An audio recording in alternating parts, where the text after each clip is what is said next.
पर जोमेटो वापस रिविजिट करते हैं जरा। और ये स्टॉक देखिए अब 4% नीचे ट्रेड कर रहा है, 5% नीचे हो गया अब। और जो जोमेटो ने प्रॉपर Q&A दिया है कि सवालों के जवाब के साथ कि क्या और यहाँ पर अर्निंग्स में स्लो डाउन एक्सपेक्टेड है। क्लियरली वो कह रहे हैं कि तो इसमें ब्लिंकिट में यानी कि इसमें कुछ और लॉसेस हो सकते हैं क्योंकि उनका फोकस उसी हिसाब से स्टोर एडिशन को लेकर, तो उस पर एक इम्पैक्ट आएगा। और डिमांड स्लो डाउन की भी कहीं ना कहीं वो बात कह रहे हैं।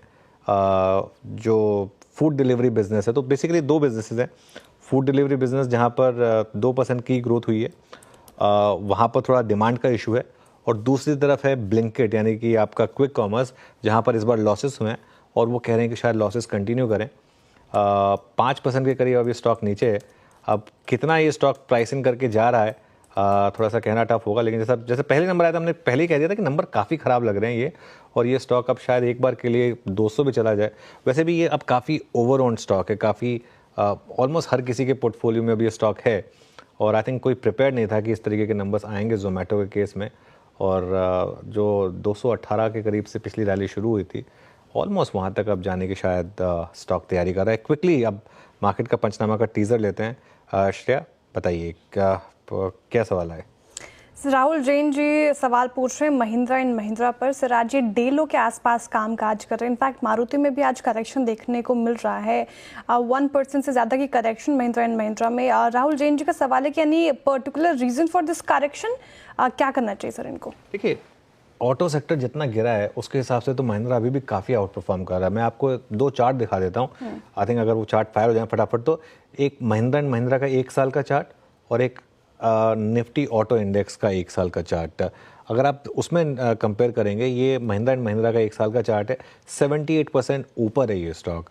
यही अगर आप 1 साल में निफ्टी ऑटो इंडेक्स देखेंगे तो सिर्फ 21% ऊपर है। ट्रस्ट मी, अगर ये मतलब एक बहुत बड़ी आउट परफॉर्मेंस है। एक इंडेक्स के मुकाबले एक स्टॉक ऑलमोस्ट 4 गुना बढ़ा है, जितना इंडेक्स चला उसके मुकाबले। आपको खुश होना चाहिए। महिंद्रा एंड महिंद्रा अगर आपके पोर्टफोलियो में, आपको खुश होना चाहिए।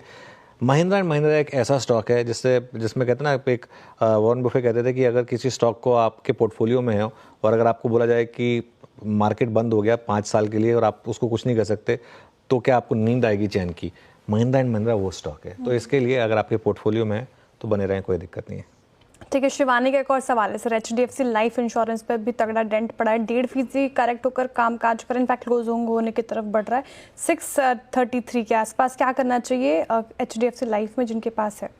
देखिए 10% चला भी था नंबर के बाद, 1.5% गिव अप कर दिया, बिग डील, क्या फ़र्क पड़ता है? थोड़ा सा ये सब होता रहता है, बट नंबर्स काफ़ी अच्छे थे और स्टॉक उसके बाद काफ़ी चला था, तो कोई दिक्कत नहीं। चलिए 335 पर शेयर में जुड़ेंगे वापस आपके साथ और मार्केट का पंचनामा को डिटेल में डिस्कस करेंगे। मेरी नज़र बार बार जोमेटो पर जा रही है, एक बार फिर जोमेटो लेकर आइए ज़रा आप स्क्रीन पर। और अब ज़रा उसका एक बार चेक लेते हैं। अब ये स्टॉक करीब करीब 7% डाउन है। इनफैक्ट इंट्राडे में तो ऑलमोस्ट 8% तक ये स्टॉक चला गया था, 229 तक गया था। और जो मैनेजमेंट की कमेंट्री आ रही है ना, वो काफ़ी सॉम्बर साउंड कर रही है, क्योंकि वो बात कर रहे हैं दोनों बिजनेसेस पर प्रेशर की। हालांकि उन्होंने ये एक चीज़ और कही है, जब उनसे पूछा गया कि इस कंपटीशन का क्या इम्पैक्ट रहा है, तो उन्होंने एक चीज़ ये ज़रूर कही है कि कंपटीशन का हमारे ऊपर तो ये इम्पैक्ट रहा है कि हमारा बिजनेस और बढ़ा है। बिजनेस बढ़ा है, इसमें कोई डाउट नहीं है, लेकिन वो किस कॉस्ट पर बढ़ा है, ये थोड़ा सा शायद दिक्कत वाला मामला है। और स्टॉक अब करीब करीब 7% लॉसेस के साथ, तगड़े लॉसेस के साथ। देखिए एडजस्टमेंट के बाद ये स्टॉक सेटल होगा करीब करीब 235 पर मेरे ख्याल से, क्योंकि 3 to 330 की एवरेजिंग ली जाएगी। और जो पूरा का पूरा डैमेज आया ये सिर्फ लास्ट के 10 मिनट में आया है, लेकिन फिर भी दिक्कत तो है, यहाँ पर दिक्कत तो रहेगी। चलिए अब